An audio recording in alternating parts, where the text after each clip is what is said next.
हाँ देखो, good morning बाबू। Class 10 ध्यान दो। आज हम लोग ये सब सेक्शन 4 जो था, जैसा कि मैंने तुम लोगों को क्लास में पहले बोला भी था कि इसको अच्छे से स्टडी कर लेना, और हम लोग इसी पर चर्चा करेंगे।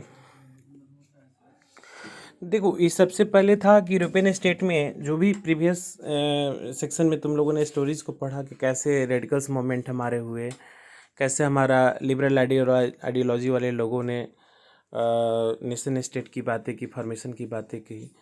तो उसी में अब कहने का मतलब हमारा ये हुआ, जैसे कि उसको और नज़दीक से समझना है तो तुमको ऐसे समझो कि जब हम अंग्रेज़ों के खिलाफ लड़ाई लड़ रहे थे, तो इस तरीके की लड़ाई भी वहाँ भी चल रही थी। अलग बात है कि वो लोग पहले लड़े हैं, हम लोग बाद में लड़े हैं।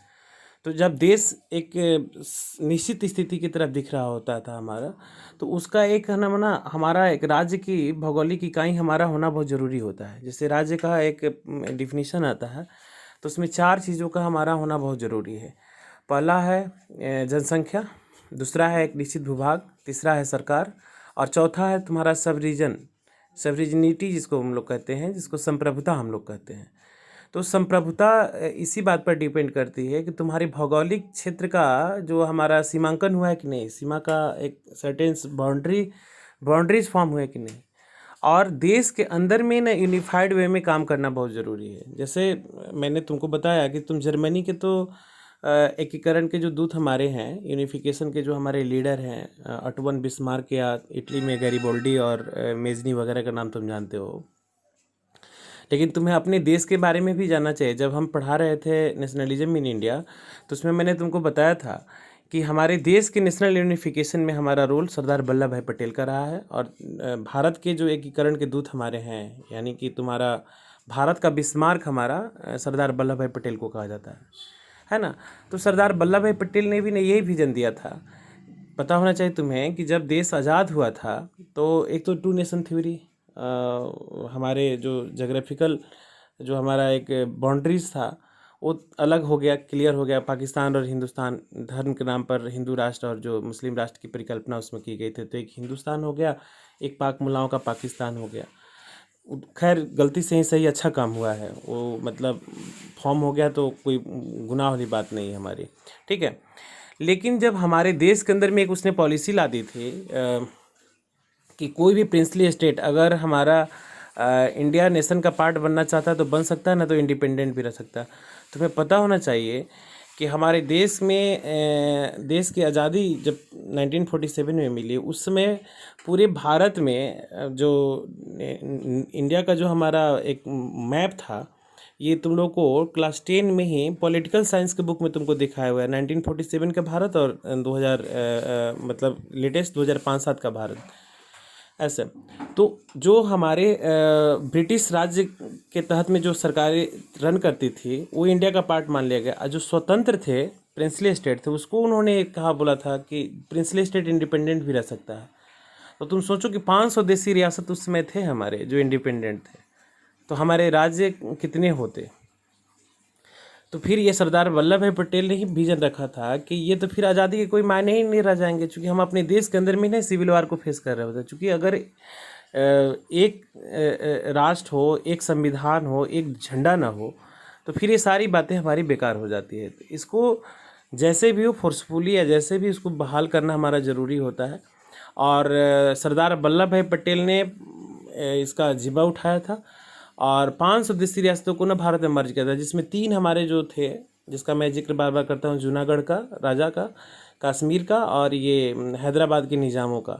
इसको फोर्सफुली तुम्हारा इंडिया के गवर्नमेंट का हिस्सा बनाया गया, और भारतीय भूभाग का हिस्सा हमारा बनाया गया।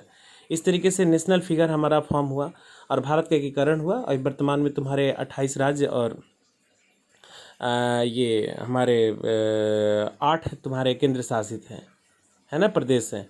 तो इसको हैंडल करना या इसकी व्यवस्था को बहाल करने में, बनाने में, फेडरल स्ट्रक्चर को रन करने में सुविधा होती है। तो ऐसे ही व्यवस्था हमारे ये यूरोपियन कंट्री में भी देखने को मिला। और जब सारी चीज़ें निश्चित हो गई, नेपोलियन बोनापार्ट के भी उथल पुथल के बाद में रेडिकल्स मूवमेंट हुए, लिबरल मूवमेंट हुए, और एक फिगर दिखने लगा कि शायद सरकार बनाने की स्थिति पैदा हमारी हो सकती है। सरकार, स्टेबल पॉलिटिकल एस्टेब्लिशमेंट इसमें हमारी आ सकती है। सोशल एम्पावरमेंट भी हमारा हो रहा था, एजुकेशनली इन्हांसमेंट भी देखने को मिल रहा था। तो जब वैचारिक तौर पर तुम समृद्ध होने लगते हो ना, इनरिच होने लगते हो, व्यवस्थाएं बनने लगती है, बदलने लगती है, तो ये चीज़ें सामने आती है कि हमें राष्ट्र राज्य की परिकल्पना का जो हमारा संदर्भ रहा है उसको हम कहीं ना कहीं नेशन स्टेट में कन्वर्ट करें और यूनिफिकेटेड नेशन स्टेट हमारा फॉर्म होना चाहिए। तो इसमें देखोगे 4.1 है जर्मनी का, ठीक है ना। इसमें एक वर्ड दे रहा है कि can the army be the architect of the nation, क्या जो सेना होती है वो राष्ट्र का निर्माता हमारा हो सकती है क्या। तो ये मैं जर्मनी ही ये पूरा पेज है, तो मैं इसको ब्रीफिंग कर रहा हूँ, तुम इसको ज़रूरत पड़ेगा तो अपना इसमें कंसल्ट कर लेना, ठीक है। देखो 1848 की स्थिति इसमें दिखा रहा है कि नेशनलिज्म जो है, राष्ट्रवाद की जो या का जनतंत्र या क्रांति से अलग होने की जो विचारधारा हमारी थी, राज्य की सत्ता को आगे बढ़ाने के लिए, है ना, यूरोप पर राजनीतिक प्रभुत्व हासिल करना बहुत ज़रूरी था।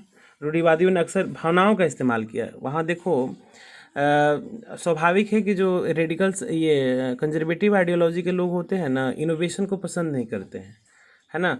और ये इमोशनल कार्ड खेल करके ना इन्होंने लगा कि हम पॉलिटिकल एक डोमिनियन बन सकते हैं, राजनीतिक जो हमारा इसमें भी दे भी रहा है, conservative for the promoting state power and achieving political domination over the Europe, ये हासिल करना चाहते थे। इस प्रक्रिया में भी तुम देख सकते हो, this can be observe in this process by which Germany and Italy came to be unified, है ना, अ नेशन स्टेट। इस प्रक्रिया के तहत में देखने को मिल रहा है कि जर्मनी और इटली जो है हमारे एकीकृत राष्ट्र बन चुके हैं। और जैसा आपने देखा कि ये राष्ट्रवादी भावनाएं जो होती है हमारे मध्यम वर्ग के लोगों के लिए में काफ़ी व्याप्त थी। ये वहाँ के लोगों में एक नेशनल फीलिंग पैदा हो गई थी हमारे, ये wide spread among the middle class Germans, इसमें भी दिखा रहा था हमारा, जो 1848 में जर्मन महासंघ के तौर पर निकल कर के सामने आया, जहाँ राष्ट्र राज्य बनाने के लिए प्रयास किया गया। लेकिन उग्रवादी जो ये हमारे लिबरल आइडियोलॉजी के जो लोग थे, इसके बाद में मोनार्कियल एंड जो फौज की ताकत ने मिलकर के उसको दबा दिया गया था। क्योंकि ये जब तुम 1848 क्रांति रिवॉल्यूशनरी एज पढ़ रहे थे तो उसमें देखा ना कैसे उदारवादी लिबरल आइडियोलॉजी के लोगों को वो तुम्हारा क्या कहते हैं, हस्तक्षेप करता था लोग कि नहीं, ये हम नहीं होने देंगे, ठीक है। इसके बाद में प्रसा का जो भूमिका दिखा रहा है, इसमें जंकर्स हैं जो बड़े भूमि स्वामी थे, जिसे हमारे सामंत लोग होते हैं, इन्होंने भी इसका समर्थन किया था। इसके बाद में राष्ट्रीयकरण की जो संभावना थी हमारे, उसके नेतृत्व करने का सौभाग्य उनको प्राप्त हुआ। उसके मुख्यमंत्री जो थे, मतलब जो मेन मिनिस्टर हमारा था, इसमें यहाँ पर इस पैराग्राफ में तुम देख सकते हो। मैं एक एक करके लाइन बाय लाइन डिटेल्स में तुम्हारा ये कर देता हूँ, डील कर देता हूँ। Called Junkers of the Persia, from them of the Persia took the leadership of the movement of the national unification. Its chief minister, इसी में है, हाँ, its chief minister Ottoman Bismarck, ठीक है ना, was the architect of the process carried out with the help of the Persian army and the bureaucracy, है ना। इस तरीके से दे रहा है तुम्हारा कि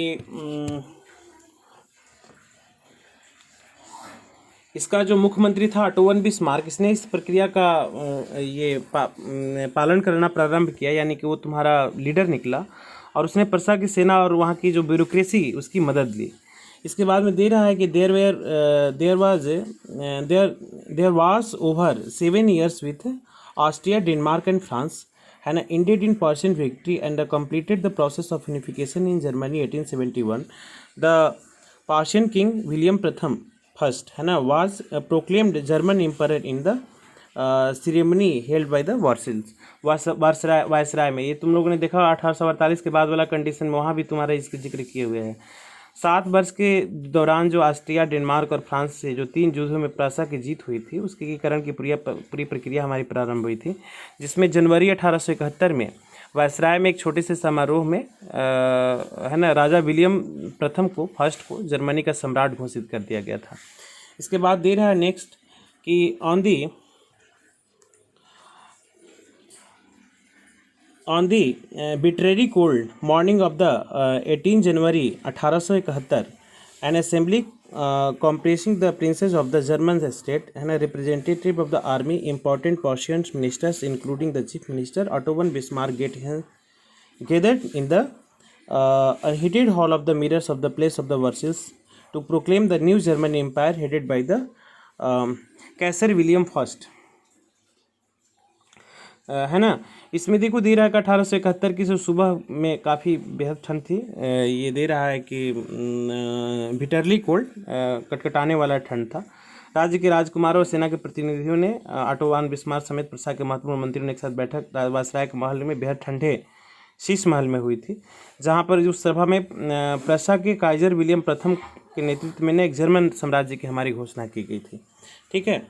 इसके बाद में नेक्स्ट दे रहा है the nation building process in the Germany had demonstrative the dominance of the Persian state power. ये दे रहा है कि जर्मन में राष्ट्र निर्माता ने प्रशा के राज्य की शक्ति के प्रभुत्व को दर्शाता है। और नए राज्य में जर्मनी में है ना दे रहा है कि जो करेंसीज है ना, यानी कि मुद्रा, बैंकिंग और कानूनी और न्यायिक व्यवस्थाओं के जो मॉडर्नाइजेशन पर ना काफ़ी जोर दिया गया। और ये प्रशा के द्वारा उठाए गए कदम और उसकी कार्रवाइयाँ बाकी जर्मनी के लिए भी एक हमारा मॉडल बन चुका था। तो ये जब भी कभी जर्मनी की जिक्र आएगी तो ये प्रशा का जो हमारा चीफ मिनिस्टर था ऑटो वन बिस्मार्क, इसी का हमारा रोल है जर्मनी को यूनिफिकेट करने में। और बिस्मार्क को ही ना शिल्पकार माना जाता है जर्मनी के एकीकरण का। ठीक है। तो इसके बाद में नेक्स्ट तुम्हारा है तुम्हारा यहाँ है इटली यूनिफिकेशन।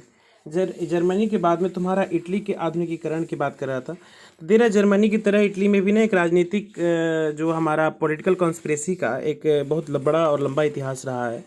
इटली इनके वंशानुगत जो हमारे राज्य थे, हेरार्कियल जो स्टेट हमारा था, जिसमें हैम्सबर्ग साम्राज्य में जो बिखरा पड़ा हुआ था, उसमें दे रहा है कि 19वीं सदी के आसपास में है ना इटली 7 राज्य में बटा हुआ था। वो 7 हमारे राज्य कौन थे? During the middle of the 19th century, Italy was divided into 7 states, who which only one है ना, जिसमें दे रहा है नाम उसका सार्डिया पिडमोंट में एक इतालवी राजघराने का शासन था, इटालियन था हमारा। उत्तरी भाग में अस्टेल हैम्सबर्ग के अधीन था और मध्य इलाका जो था हमारा पोप का शासन उस पर चलता था। दक्षिण स्पेन में बुर्बन डायनेस्टी के लोग उस पर लीड कर रहे थे। और इटालियन भाषा जी थी हमारी, वही साझा रूप हासिल नहीं कर पाया था और अभी तक उसके विविध क्षेत्रीय तथा स्थानीय रूप मौजूद थे। जैसे हमारे देश में भी भाषागत है ना, हमारे यहाँ तो भाषा के साथ साथ में जो एक रेस एंड क्रीड का भी हमारा केस है, जिसको हम लोग हेट्रोजीनियस कहते हैं। इनके यहाँ तो यही सब चीज़ था ना कि केवल रूलिंग जो हमारा शासन करने वाले लोग थे ये अलग अलग थे, है ना। लेकिन हमारे देश में तो इस प्रकार की 500 देशी रियासतों के साथ साथ में जो हमारे यहाँ भाषा, संप्रदाय, संस्कृति, इस तमाम प्रकार की चीज़ों का ना हमारा देखने को मिलता है, चूँकि हमारी सोसाइटी हेट्रोजीनियस है। तो इसका हमारा बेना उठाया 1830 में ड्यूरिंग द 1830s, है ना। जिप्सी मेजनी ने इसमें तुम कन्विंस कर देता हूँ। During the 1830 Giuseppe Mazzini has sought to the put together coherent programme for the unitary Italian republic. 1830 में जिप्सी मेजनी ने एकीकृत इतालवी गणराज्य को बनाने के लिए है ना एक व्यवस्थित कार्यक्रम लाया। उसने अपने उद्देश्यों को प्रचार प्रसार करने के लिए यंग इटली, तुमको पता होना चाहिए, इसके प्रीवियस में भी तुमको दे चुका है, यंग इटली नामक एक तुम्हारा सीक्रेट जो हमारा ऑर्गेनाइजेशन को फॉर्म किया था। और 1831 से लेकर के 1848 तक क्रांतिकारी विद्रोहों में सफलता के दृष्टिकोण से देखा जाए तो इटालवी राज्यों को जोड़ने की जिम्मेवारी जो थी सार्डिनिया पिडमोंट के शासक हमारे विक्टर इमैनुअल द्वितीय पर आ गई थी। यानी कि जो हमारा काम मेजनी की तरफ से प्रारंभ किया गया था, इसी को आगे हमारा बढ़ाने का काम किया इमैनुअल जो हमारा सेकंड था। इस क्षेत्र के शासक अभिजात वर्ग के नज़रों में एकीकृत इटली के लिए आर्थिक विकास और उसकी राजनीतिक प्रभुत्व को स्थापित करने की संभावनाएं उत्पन्न कर रहा था। और उसके मंत्री जो प्रमुख था हमारा काबूर, जिसने इटली के प्रदेशों को एकीकृत करने के लिए आंदोलन का जो नेतृत्व किया, न तो एक क्रांतिकारी था और न ही जनतंत्र में विश्वास रखने वाला था। इटाली अभिजात वर्ग के तमाम अमीर और शिक्षित सदस्यों की तरह वह इतालवी भाषा में ही कहीं बेहतर फ्रेंच बोलता था। और फ्रांस से सार्डिनिया पिडमोंट की एक चतुर कूटनीतिक संधि हुई। एक सेक्रेट हमारी जो हमारी मीटिंग्स हुई और वहाँ पर जो ये मीटिंग्स में जो तय किया गया हमारा, उसमें दे रहा था उसके पीछे काबूल का ही हाथ था, जिसने सार्डिनिया पिडमॉन्ट के 1859 के ऑस्ट्रियाई बलों को न पाने में कामयाब हो गया था। और नियमित सैनिकों के अलावा गैरिबोल्डी के नेतृत्व में भारी संख्या में सशस्त्र सेल्फ से जो स्वयंसेवक संघ हमारे होते हैं युद्ध में हिस्सा लिया था। वॉलेंटियर्स जो हमारे थे 1860 में वे दक्षिण इटली के दो सिसिलियों के राज्यों में प्रवेश कर गए और स्पेनिश शासकों को हटाने के लिए स्थानीय किसानों के समर्थन पाने में सफल रहे।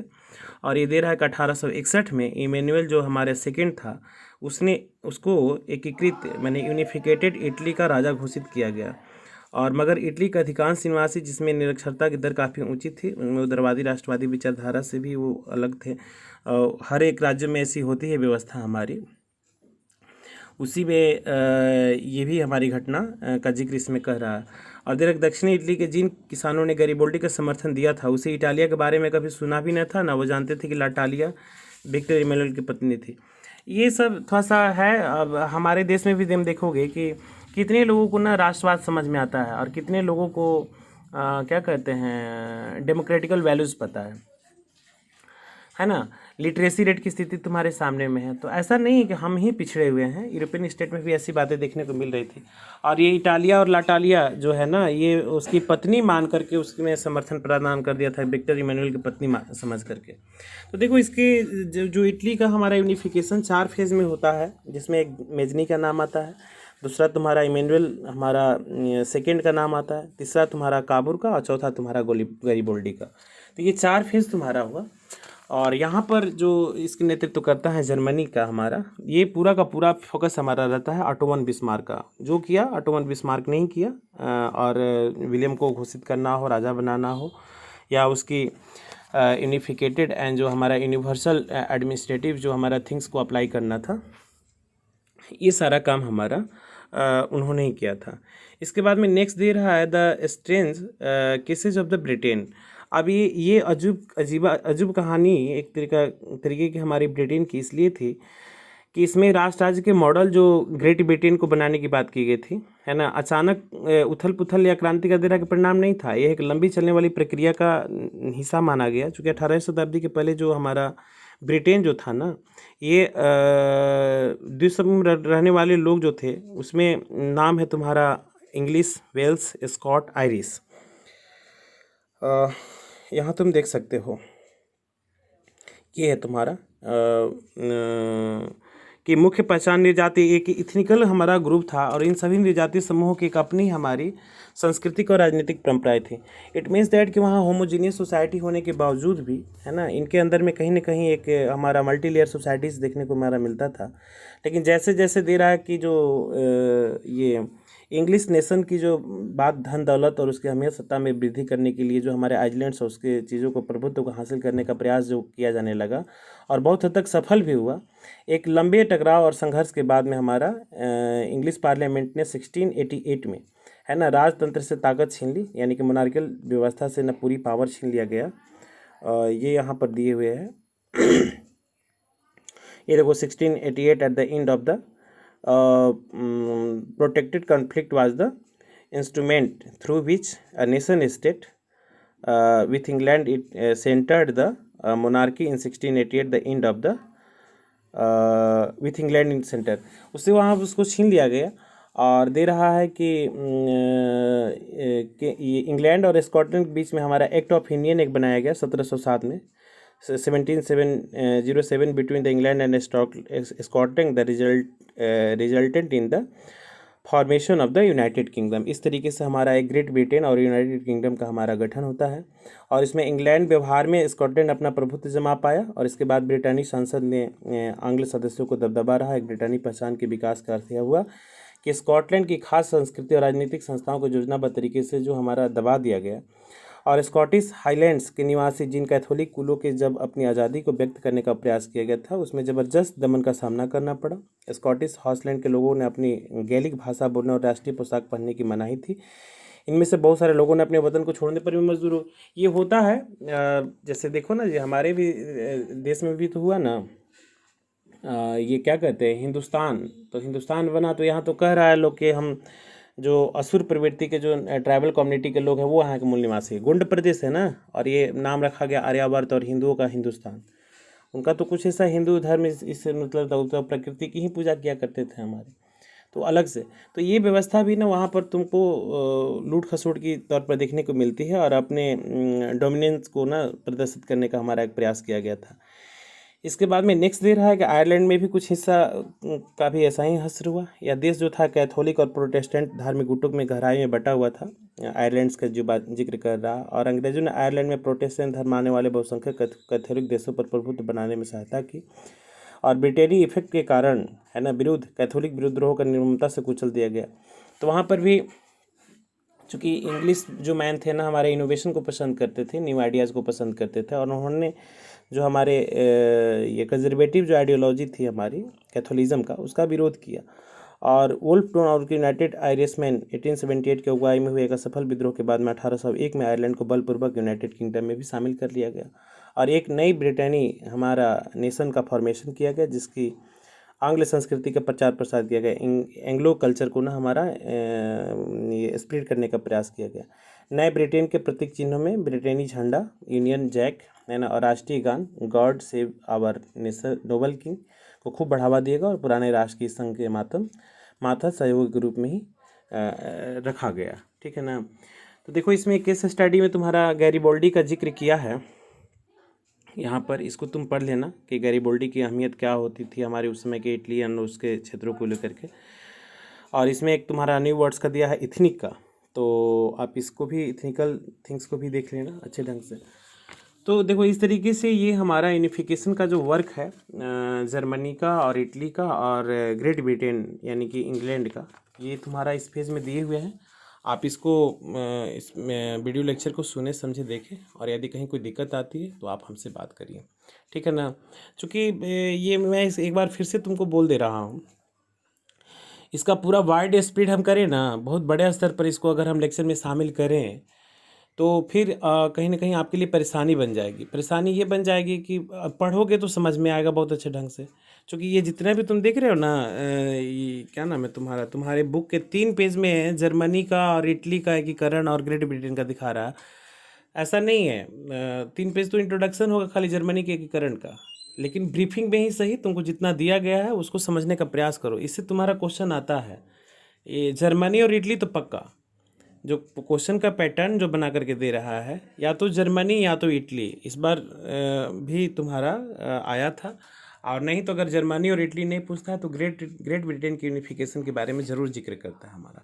तो ये काफ़ी इंपॉर्टेंट सेक्शन है। इसके बाद का जो सेक्शन तुम्हारा होगा वो तुम्हारा छोटे छोटे स्तर पर तुम्हारा जिक्र किया है, जहाँ पर यूनिफिकेशंस के जो दृश्य कल्पना की बातें की गई है, नेशनलिज्म एंड इम्पीरियलिज्म क्या होता है हमारा। तो ये केवल ब्रीफिंग है, मेन हमारा ये सेक्शन 4 ही है तुम्हारा।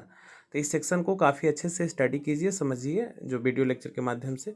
इसके बावजूद भी कहीं कोई दिक्कत आती है तो आप हमसे बात करिए। ठीक है ना। मैं आपकी समस्याओं को दूर करने का प्रयास ज़रूर करूँगा। ठीक है ना बाबू। चलो तो इस वीडियो लेक्चर में इतना ही, मिलते हैं नेक्स्ट क्लास में। ओके।